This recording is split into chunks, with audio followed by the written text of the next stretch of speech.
Yo tout le monde, voici donc un petit unboxing rapide pour présenter mon changement de water cooling. Je passe du Radiant Tech Triton au Swiftech H220X, donc grosse montée en gamme je pense pour un IO. On a ici donc un IO totalement évolutif.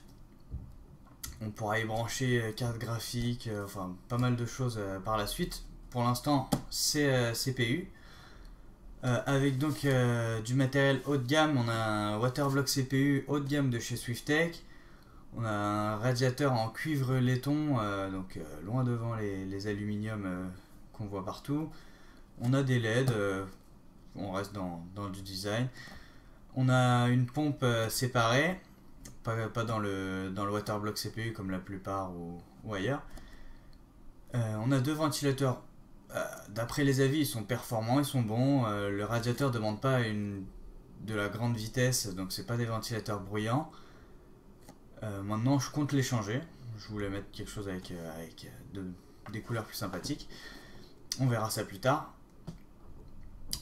Donc on va passer tout de suite à l'ouverture. Donc voici la boîte ouverte avec ici un bon petit résumé de ce qu'il y a à faire dessus. On a donc le mode d'emploi, tout ça. Le guide d'installation, on va dire. Des petits accessoires, donc des petits trucs en plastique colorés, vert, blanc et rouge, à mettre devant la LED du Waterblock CPU pour colorer de la couleur désirée. Il y en a peut-être un autre, je sais pas, mais pour l'instant j'ai ces couleurs là. Ça c'est pour le support AMD, c'est pas mon cas. Un bon jeu de vis, encore du support AMD. On a ici une bonne seringue de pâte thermique, ça c'est assez sympathique. Il me reste du Noctua, donc je vais mettre du Noctua, mais c'est sympa. Hop, des vis,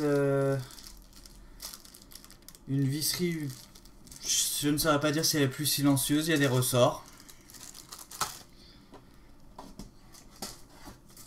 Hop, ça c'est rien. Alors, ici, alors je crois savoir que ça, je sais pas si c'est celui-là, mais il n'y a pas grand chose d'autre, mais je crois que c'est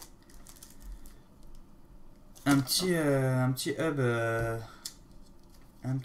PWM. Ah oui, c'est ça. Bah, franchement, ça c'est très sympathique. On a un petit hub. Bon, j'ai un boîtier H440 de chez NZXT, donc j'ai pas de souci à ce niveau parce que derrière j'ai la même chose. Mais ça, c'est à 4 broches, donc on peut commander un peu.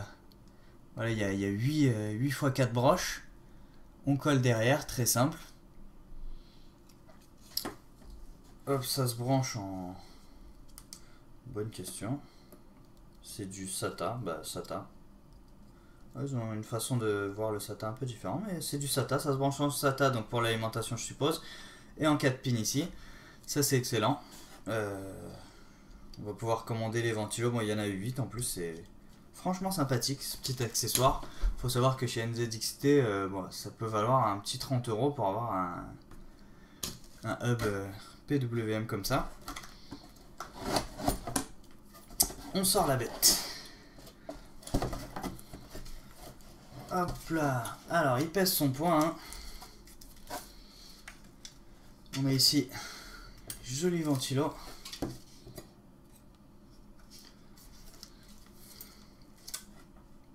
Donc les pales sont assez propres. Voilà, je vous laisse juger. Hop, on a donc ici la pompe.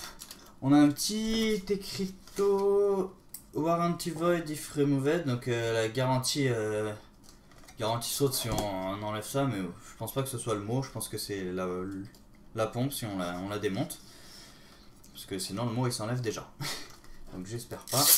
Je vais retirer les petits plastiques de protection sur le Waterblock et ici.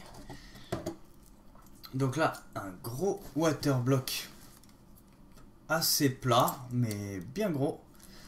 Avec la LED ici, donc je suppose qu'ici on met donc les petits embouts plastiques que je vous avais dit. Ici, ça bouge. Donc on a les... Voilà. Je vais vous montrer ça de plus près. C'est entièrement... ça tourne.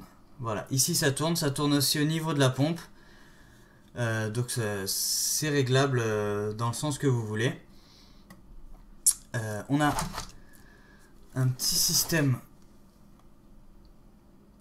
ici, une vis qu'on retire qui va nous permettre de desserrer un collier, je pense, qui va donc nous permettre de retirer le tuyau pour changer les tuyaux.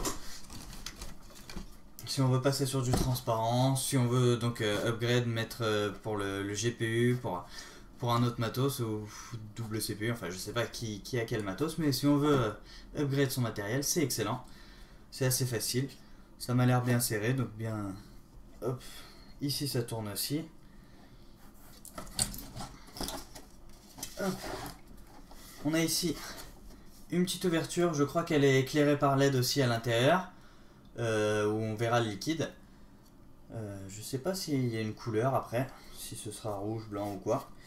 Je ferai une petite vidéo à la fin pour voir ce que ça donne. Alimenté en SATA et en 4 pins. Je pense pour les LED aussi, les 4 pins. Hop, ici on a l'alimentation des ventilos que je compte changer. Donc voilà à peu près tout pour le matériel. Hop, ici c'est cuivré et c'est protégé par un petit plastique à retirer. Voilà, j'ai fait le tour, donc on se voit une fois monté. A tout de suite. Voici donc les températures au repos. Ça reste très bas, après c'est tout nouvellement installé. On va comparer avec les températures sur Fallout 4 lancées depuis un petit quart d'heure, voilà. Ça reste frais, c'est bon, la pâte thermique est neuve. On va passer tout de suite à une vue de l'intérieur. Alors, voici donc la bête une fois installée. C'était pas facile, installation assez hasardeuse. Alors le Waterblock CPU est assez chiant à mettre comparé à mes anciens. J'ai eu Ryzen Tech, Corsair, tout ça. Comme vous voyez, on voit donc ici le liquide avec son circuit, il est blanc pour le moment, donc il n'y a pas de couleur ici comme j'avais prévu. Je pense que c'est le liquide qu'il faudra colorer donc pour avoir la couleur là-bas. Mais c'est assez sympathique, on voit l'activité là-bas. Le rouge de la LED est... Si j'éteins, je sais pas si ça se verra, mais il est beaucoup plus clair que du rouge. C'est plus du orange jaunâtre. À part ça, lors de l'installation, alors j'ai pas réussi à mettre le hub PWM. Après, il n'y a pas vraiment de, j'ai pas vraiment de ventilateur à 4 pins, donc il n'y a pas de souci. Je suis resté avec le hub qu'il y avait sur mon boîtier. Sinon, il reste assez sympathique, mais la colle à l'arrière de ce hub n'est pas sympathique. Elle colle pas vraiment. Voilà, donc le résultat une fois installé, je trouve ça assez sympathique. J'ai changé aussi les ventilateurs, j'ai mis des rings, Thermaltake ring en haut aussi. Alors, avantage, voilà, j'ai réfléchi ça pendant le montage. Il n'a pas besoin de beaucoup de vitesse de rotation de ventilateur, quoi. Le radiateur n'a pas besoin de beaucoup de vitesse de rotation pour être efficace.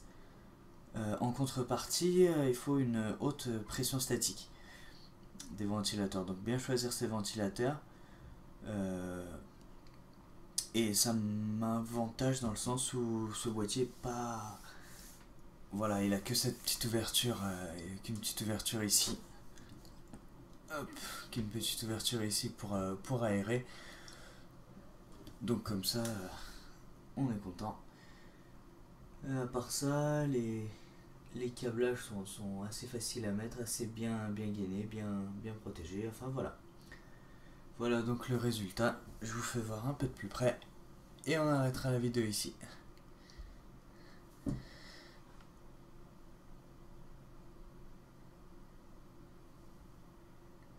Ah oui, pour mettre la couleur, c'est une vraie tannée.